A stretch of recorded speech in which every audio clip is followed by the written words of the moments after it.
Either during springtime you can often see birds in the gardens chasing for insects and food for the small ones. But how often do you actually stop and take photos of them?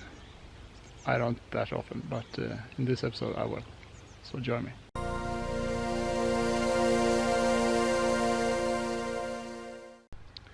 So I'm actually fortunate enough to have a garden where lots of small birds enjoy staying and feeding, and also sometimes nesting. But I don't take photos that often, but there's one bird that I think is really nice, and this is red start. It has nice colors, and been a while that I've been thinking of doing some photos of them, taking some photos, but it never happened. So in this episode I will try to show how I did. So I did notice that the red start family, the male and the female, had some favorite spots where they sat and watch the grass below them and then pick up insects from. However, those spots were not that ideal to take photos of, so I have to improve them. So I usually don't want to incorporate man-made objects in my photos.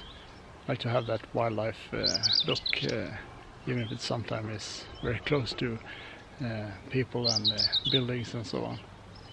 So in this case I didn't want the fence to be a part of the picture, so instead I took some twigs and attached to the fence. So putting up the sticks, I have to consider some other things as well. The light, when the sun is hitting them and not, and also the background. I don't want to have the background too close, because then I won't get that smooth background that I want. So even though there are houses in the background, when you put the focus on the stick, it will get a blurry background. Preferably I would have the sun hitting the stick and not the background, so I can get a darker background and make the birds stand out a little bit more. So I think this works out good. I put the sticks out yesterday evening and gave the birds a chance to get to know them and get used to them, but none of them sat on them yesterday, so I think just have to wait. And early this morning I heard them singing outside and looked out the window, and they had accepted the sticks. So quickly rigged up my camera indoor in my living room, opened the window and start shooting pictures. And after a while, when they got used to the clicking sound of the camera and me sitting inside, I went out to the porch and got a bit closer, and you can see it behind me. Got the camera and the fence over there. I think it's quite ideal. So I took some shots this morning. I could have gone up a little bit earlier than I did, but that I have to save for next time. Now the light is getting really harsh, and it's going to be a really warm day, up towards 28-29 degrees Celsius, so I think I will stop taking photos right now. And also the sticks here has gone into the shade, so to speak. The sun is behind the trees, and I don't think that will be ideal, at least not for a while.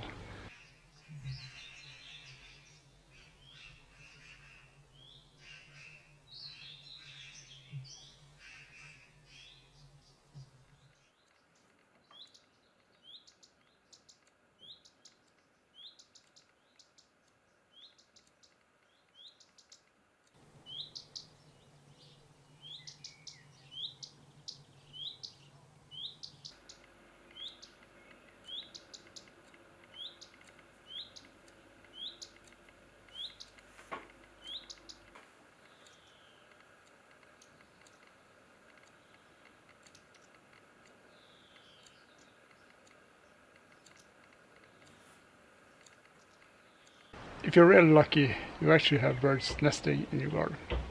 I have had a few, and especially one has been most interesting to watch. It's the great tit.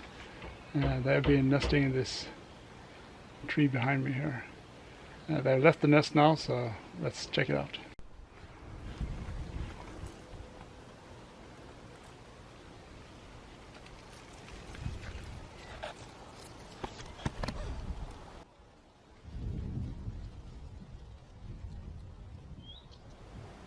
They have multiple entrances, and right at this entrance here I managed to get some nice shots of small great tits, which sounds awkward, but I'm still talking about birds, just so you know.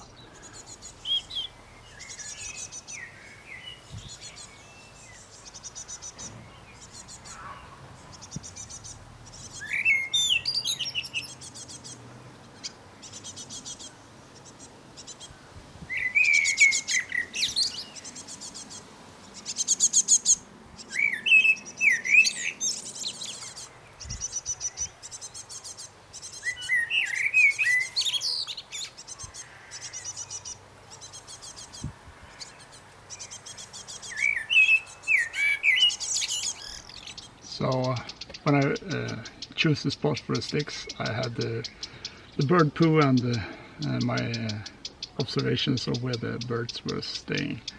But if you don't have that, you can try to lure them in with something that they like, and that is water.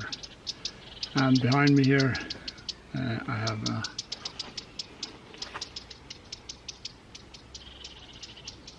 it's a small pond, you call it that? No, it's not a pond. But when it rains, water will gather there, and if it not rains, I will fill that up. And that means that they can go there and have a drink and wash up, and it attracts a lot of birds actually, especially when it's warm out and it's dry in the ground, and the birds like that.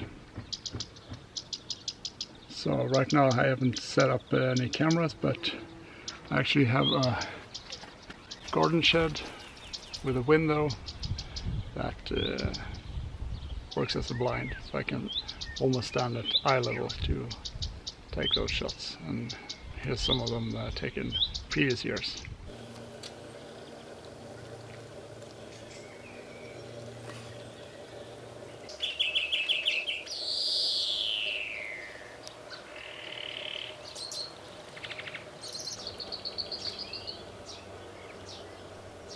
So this is where I do my photography, from the garden shed.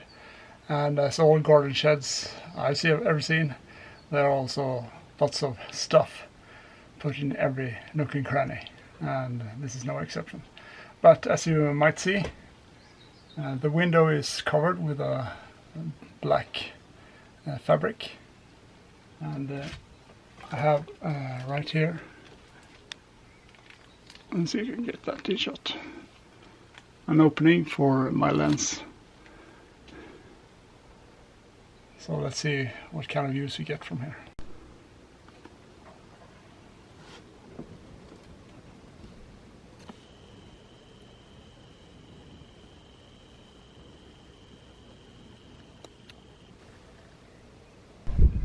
So droppings here by the water is a sign that there are birds actually using this water hole, and it doesn't look much for the world, but it's fine for them.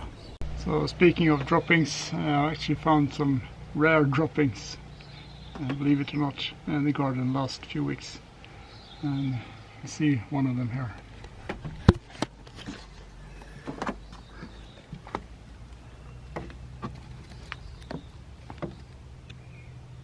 They are maybe not the most pleasant view, but they are interesting.